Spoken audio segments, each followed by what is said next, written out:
হে রাসূল তোমাকে ভুলি আমি কেমন করে, হাজার ব্যথা বেদনার পড়ে। ফিরে আসনি তুমি আপন ঘরে, দিনের আলো তুমি ছড়িয়ে দিতে, চলে গেলে মদিনায় মক্কা ছেড়ে।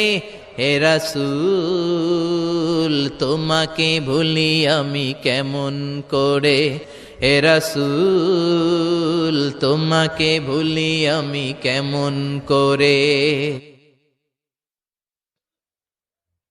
খেয়ে না খেয়ে দিন প্রচারের কাজে নিজেকে দিয়েছ বিলিয়ে, তাই ফের কাফিরেরা চিনল না সে আলো, দুষ্ট ছেলেদের পিছু দিল লে।